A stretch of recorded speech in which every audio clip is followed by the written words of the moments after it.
Hi everyone! On the Easter day, I colored in a book which is very beautiful but not very popular.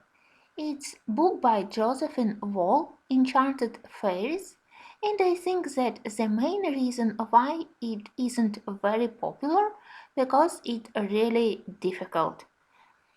When I got this book, I colored just one page and I put it away because I realized that in order to create nice pictures and to be at least a little bit closer to the original paintings by Jasmine Beckett Griffith, I really need quite high skills in coloring. But I always remembered that in the book we have a lot of beautiful designs, and I found design which is very appropriate to do during this time, and that's why I decided to start this page, which is called Spring Hope Eternal on the Easter day. Original paintings by Josephine are very detailed, and you can spend huge amount of time trying to find all hidden characters and all hidden objects. And also, she is a great master of interesting backgrounds. Everything about interesting skies, about uh, soft color gradients, about creating starlight, and all similar things. So she is a huge master, and of course, when you color one of her designs, you also want to create at least something similar.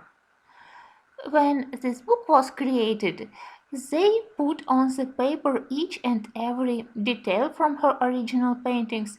Maybe I would wish that they would drop some lines. They will use lesser amount of those black lines. It will be much easier to color. I would say that amount of details is slightly excessive, but I still wanted to color this page, and my first choice of medium to do the background was watercolors, and I decided to play with various types of watercolors in order to create effect which is a little bit closer to the background on the painting by Josephine Wall. I started from working with regular watercolors. I use white night paints, and my favorite colors for the night sky are blue lake and indifferent blue. Also, I work with two brushes, the bigger one and the smaller one. Both are by Jackson's Art quill brushes. I work on dry paper. I hadn't pre-wetted it because I want to get a very intense and dark blue color, and you know that after drying, and especially when you work on the pre-wetted paper, watercolors after drying they will be much lighter, and I didn't want it. I really want to create dark blue, even close to black background color. My big brush is loaded with a lot of paint, but also with a lot of water. Paper in this book is really very good, so I can allow myself to put a lot of paint and water on the paper. And while first layer of this dark blue watercolor is still wet, I use my second brush where I put a Kolorowanka pearlescent watercolors.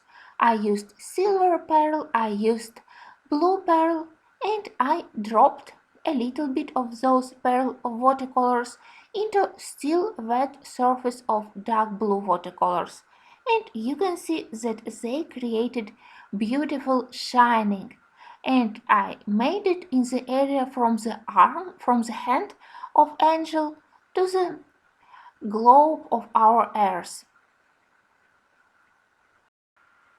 All my background watercolor effects today will be based on the various textures of three types of watercolors which I selected for the background. First is regular watercolor in those dark blue colors. I use two shades of them. Next, I use pearl watercolors. A little bit of silver pink, blue pink, even a little bit of lilac. I will try to show how shiny they are and how wet is my paper when I drop those pearlescent watercolors into regular dark blue watercolors.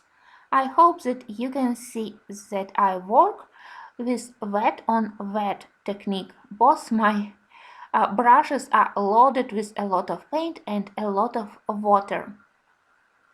The third type of watercolors which I will be using for the background is my pastel colors of white nights. So it's watercolors where we have a lot of white pigment into them. So when I mix regular dark blue watercolors and those pastel colors, they create interesting milky or chalky effect.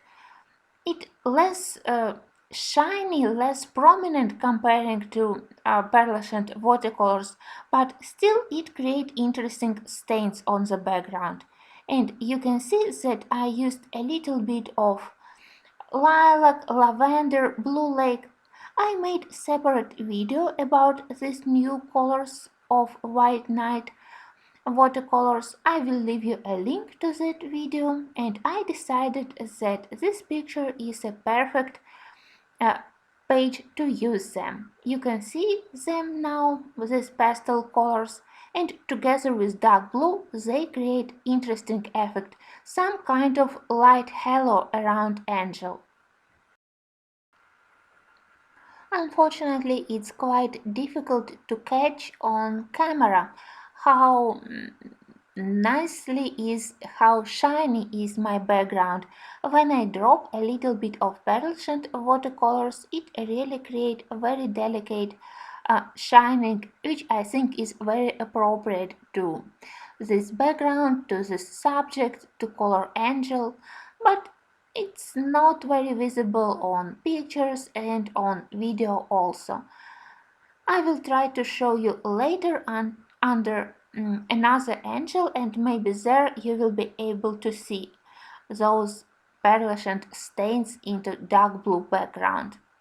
Also, to attract more attention to the halo around the head of the angel, first I used a little bit of brighter uh, pink pastel watercolor, and also while this watercolor was still wet but almost dried, it's very important to catch this moment. I added a little bit of golden watercolors there, and it created a very delicate small stars around Angel's head. You know that I like to work with mixed media technique, and I believe that all my best works were made with using various mediums. And probably my favorite type of watercolor background, it's exactly this one, when I can mix various textures, when I can use pearlescent watercolors together with more matte one, and to create this difference of textures. And in this way I can attract more attention to some areas of the picture to show where is the focal point. I used both my sets of fine color pairs from one. I love to use pastel colors, like I already said, like lilac pearl, like pink pearl, blue pearl, silver pearl, and in the second set I have more intense colors, so if I need to add golden, copper, bronze, I use my second set. I love them both. I love how intense they are, and that I think that I will be using them till the end of my life. They are very economical. It's such a pleasure to work on very nice paper. Paper is the same as in all books published by Blue Angel. So the same is in Jasmine Beckett Griffith's book, the same as in Dragon book by Ryan Phelan, and I am not afraid to put many layers of watercolor.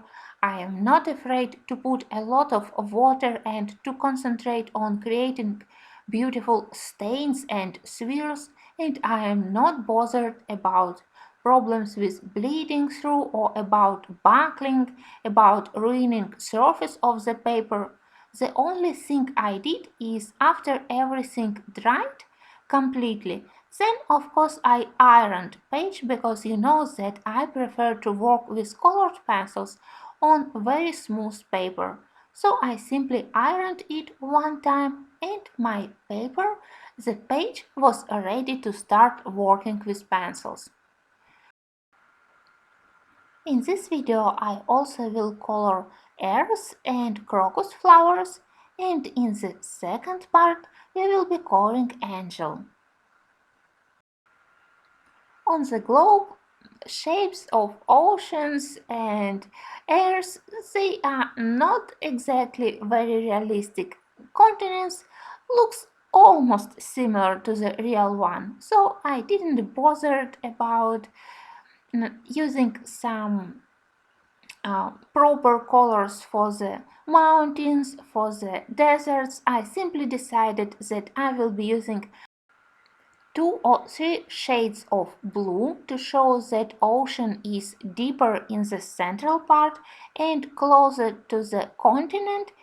Ocean has lesser depth.